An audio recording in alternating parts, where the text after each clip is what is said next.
ସମସ୍ତ ଛାତ୍ରଛାତ୍ରୀଙ୍କୁ शुभेच्छा शुभकामना अभिभावक मानक प्रणाम। जदि तुमर पाठ पढ़ार लंबा रास्तार मोर परामर्श मोर दिग्दर्शन काणी चाहिए तुम काम लगे मु निश्चिंत धन्य मन्य करी। पिला माने आमर बीटेक ओजेर आम रेजिस्ट्रेशन एवं चॉइस फिलिंग प्रक्रिया चली। मु आशा करी अधिकांश पिला ए कार्यक्रम सारी सारे बा एबे करुथिबे, किंतु आमर जितेबाला आम रेजिस्ट्रेशन करिया जो तकलीफ पिला मानकर होउतला, जो ऑटो मार्क डाउनलोड होउतला, जो 400 मार्क आउतला सीबीएसई पिलांकर सीएचएसई पिलांकर परसेंटेज कमी जाउतला, सेति पई किछि व्यस्त हबार नै। आमर सब्जेक्ट एग्नेस्ट मार्क जदि ठीक अछि करेक्ट अछि तेबे से ऑप्शनल सब्जेक्ट रो आसी काउंसलिंग समय आमर किछि असुविधा नै। आउ से असुविधा मध्ये ओजेई कर्तृपक्ष एबे दूर कर सारलेनी। एबे रेजिस्ट्रेशन बेले आम मैनुअली मार्क गोटी गोटी सब्जेक्ट रो एंट्री मध्य करूचे एवं चॉइस फिलिंग रो वीडियो रेजिस्ट्रेशन लाइव वीडियो मु मोर डिस्क्रिप्शन रे देइची। आपण मान चाहिले मो वीडियो साइड की जाई मध्य मूल्य जो गराक आपण मान पे दरकार से वीडियो गराक देखि पारिबे। पिला माने मु गोटी एडवाइस देइथिली आमे एते रेजिस्ट्रेशन बा चॉइस फिलिंग करिया आमे गोटे कंप्यूटर इंस्टीट्यूट रे जाई कि सेमति गोटे पकई दे आसिया मो रेजिस्ट्रेशन हबो बा चॉइस फिलिंग हबो। बेटर तांको पाखे जदि आपण कंप्यूटर इंस्टीट्यूट बा जनसेवा केंद्र को जाउसंती आपण से भाई को पाखे बसंतु आपनकर डाटा ठीक फिलअप होउची ना नाही, रेजिस्ट्रेशन डाटा ठीक होउची ना नाही। बेटर होउची फोन रे करबा। मु आपण मानकु सब जिंस फोन रे लाइव करी देखौची। मु जदि फोन रे लाइव करी रेकॉर्डिंग करी आपण मान पाखु देखौची, आपण माने निज काम निज फोन रे काई करिवेनी, कारण आमर प्रिंट आउटा पे कंप्यूटर दरकार। आम प्रिंट आउट एबे भी किछि दरकार नहीं। आमर जो फाइनल अलॉटमेंट आसीबो सारी प्रिंट आउट आम कॉलेज लेवल रिपोर्टिंग बेले दरकार, फाइनल अलॉटमेंट लेटर ता पूर्व कौन प्रिंट आउट दरकार नहीं। केवल आम पीडीएफ टाकू आम डाउनलोड करी फोन रे रखिबा। बेटर फोन रे करबा। गोटे छात्र लिखिथिले सर मो बापा को ना जगह रे बोऊ को ना दे देइची, बोऊ को ना मदर्स नेम जगह रे फादर्स नेम दे देइची, बापा जोरे रागी अभिमान रे कथबार्ता करूनांती, बोऊ खुशी अच्छी सार मोर कौन हम। तेणुक पिला माने आमे जदि मिस्टेक डाटा दबा तापर निश्चिंत हुए तो आमको असुविधा हो पारे, किंतु आमर जदि मेजर मिस्टेक थबो सीट आमर कैंसिल हो जाई पारे। ए जो seat cancellation letter seat confirmation letter उपरे मु वीडियो शेष भाग में कहबी। एणुक मु आशा करी पिला माने आमे निर्भुल तथ्य आउ चॉइस फिलिंग बेले मोर चॉइस फिलिंग केतेटा वीडियो डिस्क्रिप्शन में देइची, अनेक किछि वीडियो मध्य अछि, किंतु मोर उपदेश बापा मांकर उपदेश बा सांग साथी आपणक गुरुजन मानकर शिक्षक मानकर उपदेश पर सबु चाहि मूल्य रखे आपणकर कौन चॉइस को सब्जेक्ट को आपण भल पाती बा को सब्जेक्ट पर आपण इंटरेस्ट अछंती बा को अनुष्ठान प्रति आपणकर भावावेग अछि, आपण निजर निजर इच्छाटा को ही फाइनल सबमिट को चॉइस फिलिंग रे दियंतु। आमे माने उपदेश दबु तादुर हुए तो गोटे ताकू फाइनल बोली धरि नियंतुनी। आपणकर जोटा इंटरेस्ट अच्छी सब्जेक्ट उपरे ताकू ही फाइनल करबा ही ठीक हो। एनकर पिला माने मु आशा करिबी आपणकर रेजिस्ट्रेशन एवं चॉइस फिलिंग प्रक्रिया चलीथिबो एवं हमर ए चॉइस फिलिंग प्रक्रिया हमर चॉइस लॉक अच्छी जो बीटेक पई हमर चॉइस लॉक अच्छी एंड ऑफ चॉइस लॉकिंग अच्छी 20 जुलाई शनिवार राति 11:59 जाए। ता माने आमे 20 जुलाई राति सुधा राति 11टा सुधा मध्य आम रेजिस्ट्रेशन और चॉइस फिलिंग करि परिबा। रेजिस्ट्रेशन पर तो चॉइस फिलिंग करिया आमर एनकरी एंड ऑफ चॉइस लॉकिंग अच्छी आम जो चॉइस लॉक करिया सेटा 20 जुलाई राति 11:60 सुधा 59 सुधा अच्छी माने आमे से 20 जुलाई सुधा आमे जो माने रेजिस्ट्रेशन करि नाहंती से माने 20 जुलाई भी रेजिस्ट्रेशन करी चॉइस फिलिंग दे दे पारिबे। किंतु आमर आ भीतर गोटे मॉक रिजल्ट आसीबो जो माने आमर आसीज 16 जुलाई सुधा 5टा सुधा जो माने जहाँ चॉइस फिलिंग देइथिबे रेजिस्ट्रेशन पर तेबे तांकर 19 तारिख रे तांकर आसीज 18 तारिख रे मॉक सीट अलॉटमेंट आसीबो। मॉक सीट अलॉटमेंट आसिले मु तार लाइव वीडियो करी देखैबी। मॉक सीट अलॉटमेंट रो उद्देश्य एया आमे जो सीट जो चॉइस देइचे जो सीक्वेंस देइचे आम रैंक जो कॉलेज देइचे आम जो सीक्वेंस ऑफ चॉइस फिलिंग रे आमर रैंक अनुसार आम को कॉलेज पाउचे रैंक बा रिजर्वेशन जदि आमर थाए तेबे आम को कॉलेज पाउचे ଯେତିକି ଚଏସ୍ ଫିଲିଂ ହେଇଛି 16 ଜୁଲାଇ 5ଟା ସୁଦ୍ଧା ଆମର ଗୋଟେ ଆପ୍ରୋକ୍ସିମେଟ୍ ଆଇଡ଼ିଆ ଆସିଯିବ। ମକ୍ ଆଲଟମେଣ୍ଟଟା ଇଜ୍ ନଟ୍ ଫାଇନାଲ୍ ଆଲଟମେଣ୍ଟ। ଆମେ ଚାହିଁଲେ ତାପରେ ଯଦି ଆମେ କୌଣସି କଲେଜ ପାଉନଥିବା କିନ୍ତୁ ଇଞ୍ଜିନିୟରିଂ କରିବା ପାଇଁ ବଦ୍ଧପରିକର, ତେବେ ଆଉ କିଛି କଲେଜ ଆଡ଼୍ କରିବା, ତଳ ଆଡ଼ିକି ଆଡ଼୍ କରିବା। ଏଣୁକରି ଆମ ଚଏସ୍ ଫିଲିଂଟା ସବୁବେଳେ ଉପରେ ରହିବ ବେଷ୍ଟ, ମଝିରେ ବେଟର, ତଳେ ଜାଣ ଆମର ଯେଉଁଟା ଆମର ନହେଲେ ବାଧ୍ୟବାଧକତାରେ ଯେଉଁଟା ନେବା କଥା ଆମେ ଜାଣ ତଳେ ନେବା। ଆଉ ମୁଁ ଆଶା କରି ପିଲାମାନେ ତମେମାନେ ଯେଉଁମାନେ 16 ଜୁଲାଇ ସୁଦ୍ଧା କଲେଜ ରେଜିଷ୍ଟ୍ରେସନ୍ ଚଏସ୍ ଫିଲିଂ ଦେଇସାରିଥିବ ସେମାନଙ୍କର 18-19 ଜୁଲାଇ ଆମର ଯେଉଁ 18 ଜୁଲାଇରେ ଯେଉଁ ଆସିବ 5ଟା PM ମୁଁ ଲାଇଭ୍ ଭିଡ଼ିଓ କରି ଦେଖେଇବି ଏବଂ ତାପରେ କ'ଣ ପରିବର୍ତ୍ତନ ଯଦି ମୁଁ ଯେଉଁ ପିଲାର କରିକି ଦେଖେଇଥିଲି 2ଟି ପିଲାଙ୍କର ତାଙ୍କର ଯଦି କ'ଣ ପରିବର୍ତ୍ତନ କଲି, କାହିଁକି ପରିବର୍ତ୍ତନ କଲି ମକ୍ ଆଲଟମେଣ୍ଟ ପରେ, ତାକୁ ମଧ୍ୟ ମୁଁ ପ୍ରାଞ୍ଜଳ ଭାବେ ବୁଝେଇବି, ଯାହାଦ୍ୱାରା କି ତମେ ମାନେ ଚାହିଁଲେ ମଧ୍ୟ ଚଏସ୍ ଫିଲିଂରେ କୌଣସି ପରିବର୍ତ୍ତନ କରିପାର। କିନ୍ତୁ ତମେ ମାନେ ଚାହିଁଲେ 20 ତାରିଖ ସୁଦ୍ଧା 20 ଜୁଲାଇ ସୁଦ୍ଧା ବିଟେକ୍ ପାଇଁ ତମେ ଚଏସ୍ ଫିଲିଂ ଦେଇପାରିବ, ରେଜିଷ୍ଟ୍ରେସନ୍ ମଧ୍ୟ 20 ଜୁଲାଇ ଯାଏଁ କରିପାରିବ। କିନ୍ତୁ ବର୍ତ୍ତମାନ ପିଲେ ପ୍ରଶ୍ନ ଉଠୁଛି ଚଏସ୍ ଲକିଂ। ଆମର ଚଏସ୍ ଲକିଂ ପ୍ରକ୍ରିୟା କେବେ ଆରମ୍ଭ ହେବ? ଆମର 20-19 ତାରିଖରୁ ଆରମ୍ଭ ହେଇକି 20 ତାରିଖ 11:60 ସୁଦ୍ଧା ଆମର ବଳବତ୍ତର ଏଇ ଆରି ଭିତରେ ଆମେ ଚଏସ୍ ଲକ୍ କରିପାରିବା। ଏବେ ବହୁତ ଛାତ୍ରଛାତ୍ରୀ ଟ୍ରାଏ କରୁଛନ୍ତି ଚଏସ୍ ଲକ୍ କରିବା ପାଇଁ।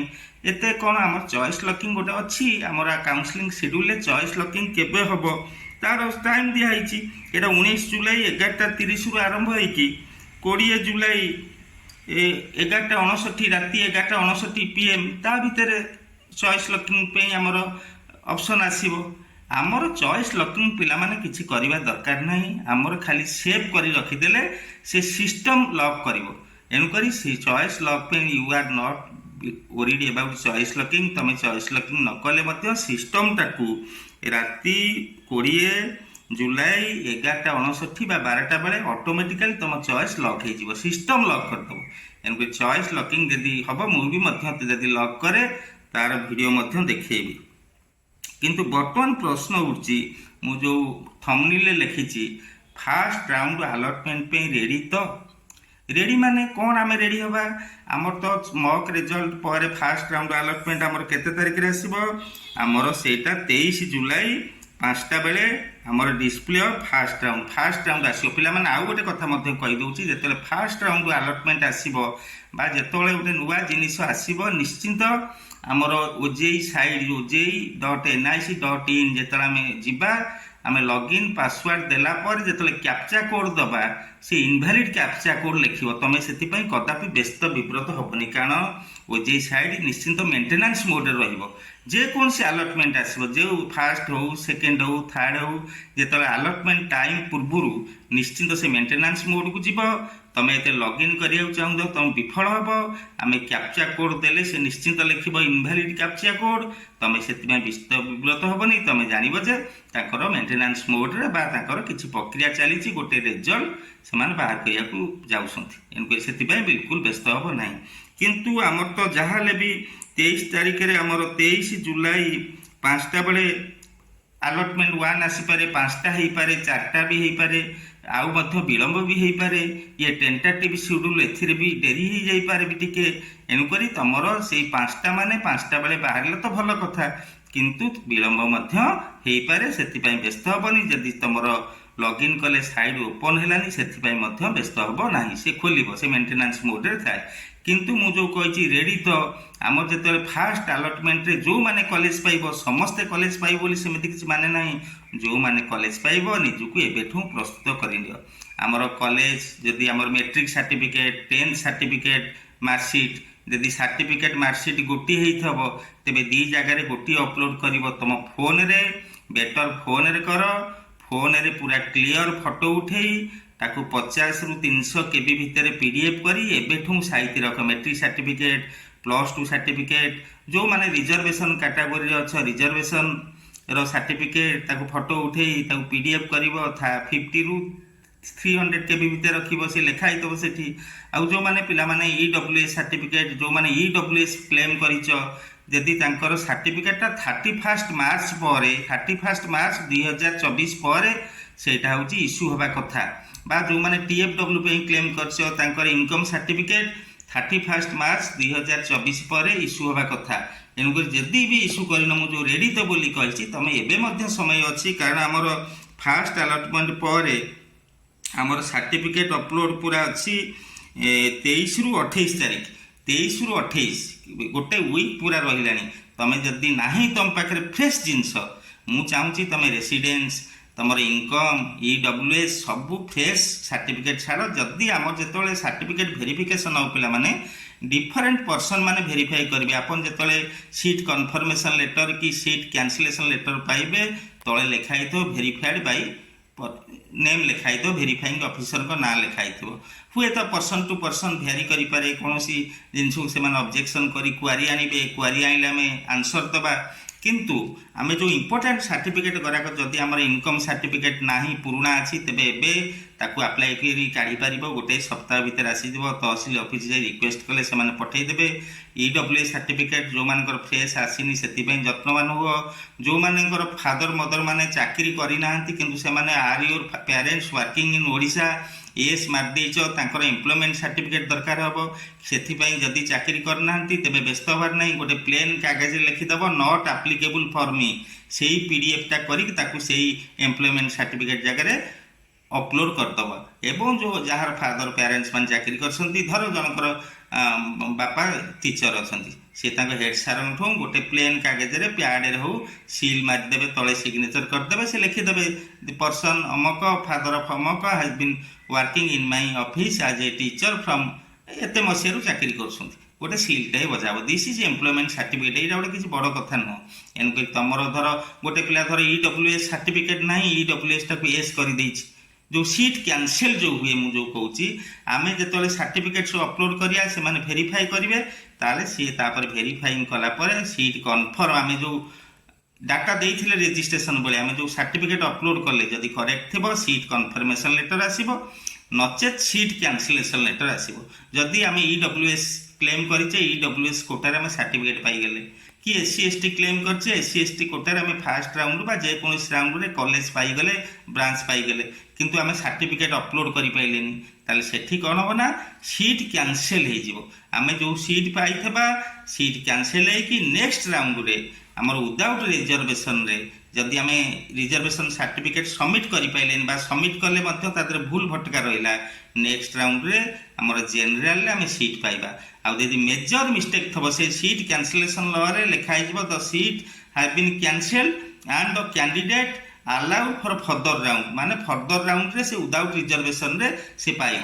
କିନ୍ତୁ ନଟ୍ ଆଲାଉଡ୍ ଫର୍ ଯଦି ଲେଖା ହେଇଗଲା ଫର୍ଦର ରାଉଣ୍ଡ, ତୁମେ ଜାଣିବ ଯେ ତୁମର ବହୁତ ମେଜର ମିଷ୍ଟେକ୍ ଅଛି, ତୁମେ କାଉନସିଲରୁ ଆଗକୁ ଯାଇପାରିବନି ବା ଆଗକୁ ତୁମର କଲେଜ କି ବ୍ରାଞ୍ଚ ଆଲର୍ଟ ହେବ ନାହିଁ। ଯଦି ଫର୍ଦର ରାଉଣ୍ଡକୁ ଆମେ କ'ଣ କଲେ ଆଲାଉ କରାହେଲା ନାହିଁ, ଆମର ମେଜର ମିଷ୍ଟେକ୍ ଥିବ। ଏଣୁକରି ଯଦି ମାଇନର ମିଷ୍ଟେକ୍ ଥିବ ସେଇଟା ମ୍ୟାନେଜେବୁଲ୍, ସେଥିପାଇଁ କିଛି ବ୍ୟସ୍ତ ହେବାର ନାହିଁ। ଏଣୁକରି ପିଲାମାନେ ଯେଉଁ ମୁଁ ଲେଖିଛି ରେଡ଼ି ତ କାଉନସିଲିଂ ପାଇଁ, ଏଣୁକରି ସମସ୍ତ ସାର୍ଟିଫିକେଟ୍ ଯାହା ପାଖରେ ଅଛି ତାକୁ କ୍ଲିନ୍ ଫଟୋ ଉଠେଇ PDF କରିବ। ଯେତେ ଜଲ୍ଦି ତୁମେ ଫାଷ୍ଟ ଆଲଟମେଣ୍ଟ ଆସିଲା ପରେ ସବୁ ଡକୁମେଣ୍ଟ ଫରୱାର୍ଡ଼ କରି ସିଟ୍ ଆକ୍ସେପ୍ଟାନ୍ସ ଫିସ୍ଟା ସମସ୍ତେ ନିହାତି ଦେବ, ନହେଲେ କାଉନସିଲିଂରୁ ବାହାରିଯିବ। ଆମର ଜେନେରାଲ ପିଲାଙ୍କ ପାଇଁ 10,000, SC ST ପିଲାଙ୍କ ପାଇଁ 5,000, ନହେଲେ କାଉନସିଲିଂରୁ ଅଟୋମେଟିକାଲି ଫର୍ଦର ରାଉଣ୍ଡକୁ ଯାଇପାରିବ ନାହିଁ।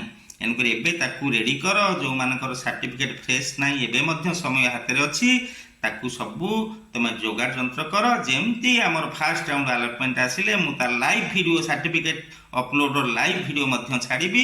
ପ୍ରତି ମୁହୂର୍ତ୍ତରେ ମୁଁ ତୁମ ସହିତ ଯେଉଁ କଥା ଦେଇଥିଲି ପ୍ରତି ମୁହୂର୍ତ୍ତରେ ଅଛି, ରହିବି। ଏଣୁକରି ଆଶା କରିବି ଭିଡ଼ିଓଟି ଦେଖି ତୁମେମାନେ ଆଗୁଆ ସଜାଗ ହେଇଯିବ। ଭିଡ଼ିଓଟି ଦେଖିଥିବାରୁ ସମସ୍ତଙ୍କୁ ଧନ୍ୟବାଦ। ନମସ୍କାର।